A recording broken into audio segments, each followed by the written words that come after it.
Hi, this is Dr. Allen. If you're reaching this channel for the first time, this channel is dedicated to medical and dental practice professionals, and I try to help answer any questions they have. I had a direct message from a doctor in Houston, Texas.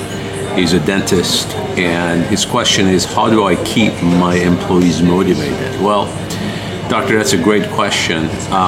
The first thing you need to understand is why the employees are not motivated, okay? I hardly ever see an employee who has started a job and they're not motivated the first 90 days. As a matter of fact, they are extremely motivated the first 90 days. They're excited about the new job, about the new position, you as the leader, and they like everything about the business and the practice because they're sold on the idea of coming and working with you. Now, after 90 days, typically they lose their motivation. And one of the reasons for that, which as leaders we need to discover, is that why that happens. Well, many times the reason for it is because of the fact that they have lost confidence in us as leaders or our product or services that we are offering. So for example, they could be the best receptionist for you. They're closing a lot of cases, closing a lot of appointments, they're raving about your practice. But then after 90 days, somehow they find out that they are not aligned with your vision or what you're talking about. You're not basically walking the talk. Is not true. So they may lose confidence in the practice. So this is the first step, is to try to find out why they are not motivated, okay?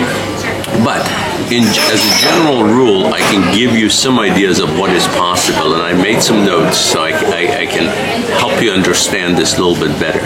As leaders, number one thing is that we need to communicate better. We need to have an open, transparent communication with our team members all the time. Our team is nothing different than being a football team or a soccer team. They need to know what's going on at all times within your practice and what is the scoreboard. So if you are keeping them out of the loop, if you're only sharing information with them when you have problems in your practice and not being transparent, okay, they're not going to like it. Okay, so communication is the key. Second thing is you need to be a good example. We cannot expect our employees to do something for us, let's say to take care of the customers, if we don't value them. They need to genuinely see that from us, that we truly value people and customers before we can ask them to do that. So we have to be definitely a good example. Number three, we have to empower them. People like to be empowered, and our employees are all adults, and they can make decisions on their own. They can go and buy their next car or make decision on their next apartment or resolve conflicts and issues. So they can make pretty good decisions about everything. So it's our job to empower them and make them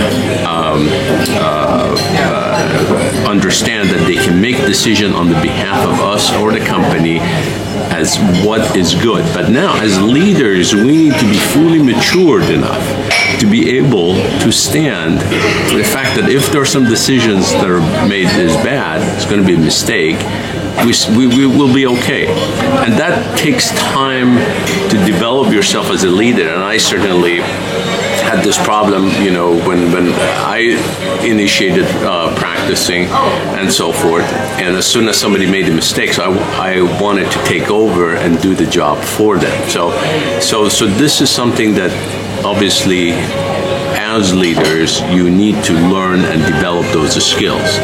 Number four, you need to offer opportunities for advancement. Nobody wants to work for anyone for long term unless they're advanced in their career.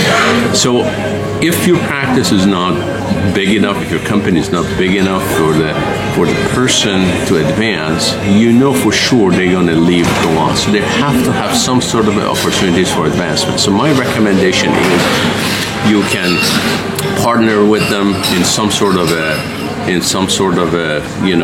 side business. You can help them grow to a next level through your connection and network and still be connected with you and your company. But we do need to provide them some opportunities for growth. And finally, we need to incentivize them. And incentivize them, not talking about only financially, but also non-financially. It could be offering them take courses for advancement, degrees, education, and so forth. And those things should really be left to the employees to decide, not us to decide. So don't assume if what you think should be the incentive. So just talk to them. Do you want to go to school or you want the money instead for it? But everyone loves to be incentivized. I'll be happy to answer any Q&A. Please email me at drallenci@gmail.com. I'm here to help our medical community to grow across the globe. So if I can help you in any way, form or possible with educations, corporate trainings, consultations, be happy to do it. Thank you very much. See you on the next episode. Thank you.